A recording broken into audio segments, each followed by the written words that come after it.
Основная цель акции – это сбор денежных средств от взносов участников, которые будут направлены на помощь детям, подопечным КБФ «Ашана». По информации организаторов, в забеге приняли участие 323 человека из общего количества зарегистрировавшихся 450. Организаторы благотворительного забега признаются, что участников было бы гораздо больше. Коррективы внесла погода. Однако, несмотря на это, была собрана сумма в 250 тысяч рублей. Наш забег прошел великолепно, еще лучше, чем мы ожидали. Было очень много людей, несмотря на то, что погода внесла в общем, некоторые коррективы в наши планы.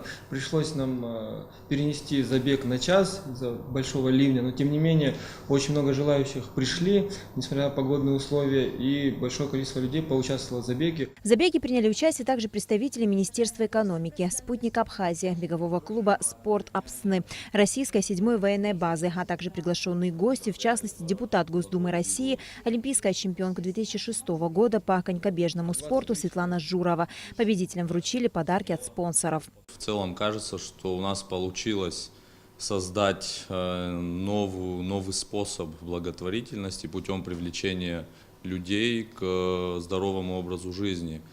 И, в принципе, мы ставили перед собой цель сделать именно это, и по сути, по результатам мероприятия, на наш взгляд, именно это и произошло, и надеемся, что подобные спортивные массовые мероприятия станут доброй ежегодной традицией.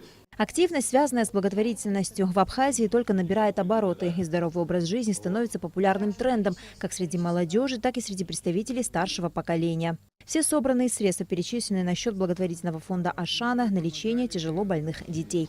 На Алакове, Беслан Шинджери, Абхазское телевидение.